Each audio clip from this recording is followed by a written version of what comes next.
Hi, everyone. And if you're watching this on a rebroadcast or a replay, go ahead and just like the page or give me some hearts or say hello. And for those folks that are just joining us, I wanted to just, chat about a book that called The Richest Man in Babylon. And it's been a really great book. But by the way, I want to welcome you to the broadcast if you're just joining us. And I want to first ask you if you've ever read the book Richest Man in Babylon. And welcome, Diane. Thank you for being here. And Scottish, thank you for being here. And has anyone read the book? Richest Man in Babylon by George S. Clason. This one right here. This be the one. Tintaloo. Yeah. There we go. So this is thank you, Diane. So this is basically a book written in the 1920s. And what it is a hey, Bruce, good for you to be here. Thank you so much. But in 1920, Hasher, welcome. In the 1920, George S. Clason, that's this dude, the author of this book, was actually contracted to write a series of pamphlets for the banking industry. And with the banking industry, they basically wanted to promote savings. And they took these pamphlets, and thank you for the hearts, I really appreciate that. And what they did with these pamphlets is they distributed the pamphlets to the folks that were essentially, wanting them to save and whatnot. And they took these pamphlets and then they made it into this book called The Richest Man in Babylon. So the really cool thing about this book is it comes with a number of really, really well-written stories, so kind of written in parable format, that basically teach basics of financial success. And the really cool thing about it is, and it's a book that I read occasionally. I would like to say that I read it yearly. And I should definitely read it yearly, but I haven't read it probably in 3 years. So I picked it up today because I actually happened to find it, and I'm like, hey, I haven't read this book in a long, long time. Let me go ahead and read it. And in the very first couple pages of the book, there are certain rules, and I'm just going to read through them and really quickly. And ask you if you've ever done any of these, or if you've ever actually done this. You're very welcome. Thank you, and welcome to everyone that has joined. Appreciate you being here. But the first rule is start thy purse to fattening, which is the chapter that I'm on right now. Essentially, the whole idea behind this rule can be summed up very, very quickly with the words, pay yourself first. So in other words, if you get any money that comes through the door, instead of paying other folks, you pay yourself first. You take the first fruits, essentially, of your labors, and you get them into an investment account or a bank or wherever you're saving the money. And I just want to know, do any of you have a savings program like that, where you're essentially saving regularly, either in a savings bond or you have a payroll deduction? I'm just curious. Just put one in the chat if you do have a way to do this, or two, if you don't ever put money aside. So Diane and Bruce say yes, cool. What about the rest of you? The reason being is And that's one of the things that I learned in this book. I think I first read the book back in maybe I was like 20 years old. So I read it a long, long time ago. And it's one of the things that I've made my son read. And I'm just like, hey, there's so much good stuff in this little teeny tiny book. And that's very, very cool. And yeah, so did I. That's exactly what I did as well, Bruce. Bruce says he paid off the house and he keeps putting money into savings, which is a super smart thing to be doing. Because in the final analysis, in this life, if you can, learn to, the ISBN number, if you can learn to put the money that you're making aside for yourself first, because as everyone knows, it's easy just to pay, right? It's easy just to pay other folks first, right? It seems like everyone gets paid first. The rent, the mortgage, your car payment, the groceries. Everyone seems to get paid first. And the very first law or the very first rule in The Richest Man in Babylon is pay yourself first. Figure out some way to do that. And you were asking for the ISBN number, and I don't know how well you can see it or if you can see it, but can you see that okay or not? And if not, I will try my best. Let's see if I could get that to focus on. But if you just go to Google it, or you go to there you go. You should be able to see it now. But it's on Amazon. I'll read the ISBN number.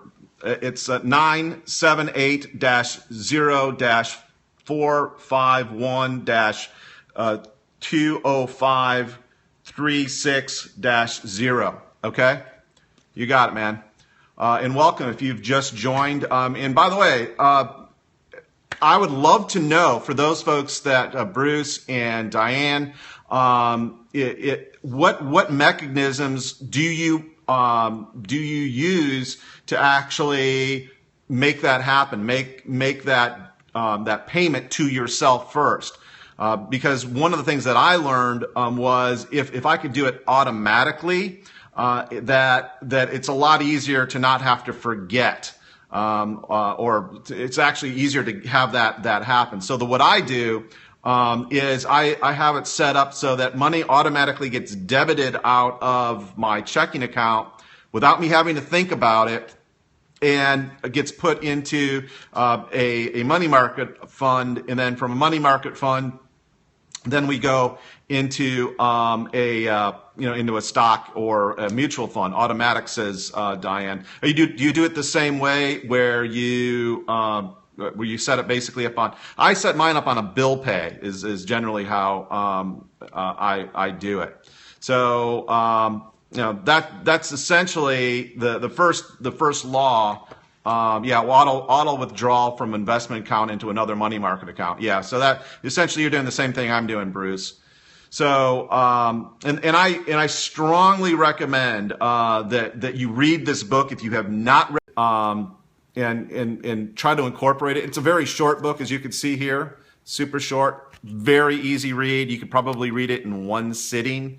That's how quick of a, and it's really, really well written as well. So it just very snaps right along.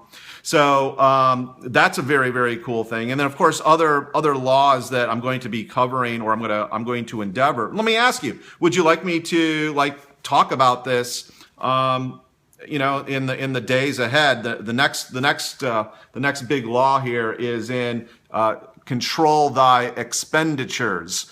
Okay, so first start your purse to fattening, and then the second rule, the second law that they sort of outline in it is basically getting your expenditures under control. And the reason I actually kind of like the book so much is it's written in sort of a parable fashion. So they're basically little mini stories that are kind of strung together, and it makes a lot of sense and you don't really feel like you're reading financial information, right? So yeah, okay, cool. Thanks for that feedback, Diana. Appreciate that. So if you're just joining us and you like the discussion, I would really love for you to let me know if you have an automatic way or a way that you're setting time or setting money aside to every dollar that comes through into the funnel. I'd love for you to kind of share how it is that you do that. As I was just sharing, the way I do it is I have a bill pay that kind of comes off every month or actually every 2 weeks, so that I know that money is being put away for my retirement. And Bruce said that he basically used the same thing to pay off his house, and I've done that as well. I've not just paid off one house, but many places, and some nice cars as well, because you have money that as soon as you have any major windfalls. And that's another thing, and I'd like to know how you handle windfalls. A lot of people, when a lot of money comes in, exactly, you are your own bank, says Bruce. A lot of people, when windfalls come in, they go out and blow it, right? They're like, oh, whatever it is, and I'm talking windfalls like, a refund check from the IRS or some found money that happens to find its way into your pocket somehow or another. And the way I like to do it is, yeah, exactly. If you put your windfalls away, that they do absolutely add up. And this is the other really cool thing that I've learned, is that if I keep doing that over time, you just start feeling better and better, right? More and more confident that, hey, we've got some money in the bank, and you're feeling pretty good about that. And oh, that's the other thing, that I at first I was really I had the brakes on with with this whole idea of paying yourself first. That is like, well, it's nice to say you need to pay yourself first, but what about I'm going to come up short, right? I'm already having a hard enough time, right? That's what a lot of people say. It's already too difficult to make ends meet. How in the world am I going to take off, 10% of what I make, and put it into a bank account or into a money market or some investment vehicle? And the fact of the matter is that at first, at least it was for me, it is difficult. There's no because you're basically needing to rearrange the way you consume money, the way you use money, and if you're doing that, then many times it's a difficult thing to kind of get acclimated. But once you do, and it takes maybe a month or two, you've kind of rearranged things, and you rearrange spending, which is, I guess, the next law, such that you're not going through it and just kind of blowing it. When you get a nice tidy sum, that's the other thing. His temptation seems to spring its ugly head, and you're like, hey, I'd really like to go to Europe or whatever it happens to be, and not necessarily a good idea. So one of the things I'd really love is for if any of you have not bought the book, if you would buy the book, and let's kind of read it together and chat about the contents of it, and maybe some of the ways that you are instituting it, some of the ways you are implementing it. That would be awfully cool, I think, and I think it would be helpful to you. So with that, that's really all I wanted to say on this Periscope. Yeah, and that's the other thing. Bruce is saying, yeah, if you have a weekly allowance put aside, which by the way includes an investment in yourself. I want to just make sure that we're clear on this. So it's not just about having money put aside that you never use, but also you put money aside so that you can invest in ways to make more money, right? To increase the value of your time, such that you're leveraging time instead of trading time for dollars. You're actually trading time to make product so that you can trade that for dollars, and you can then sell an unlimited number of them, which is one of the reasons why I love creating products. And because you could sell, an unlimited number of those products versus we all only have 24 hours in a day. So at that, so are we cool with that? You all want to do that? You all want to read this book together? It's called The Richest Man in Babylon by George S. Clason. And let's do it. I think it'd be kind of cool to sort of talk about it and see if we can't get some good out of this book. I know you would.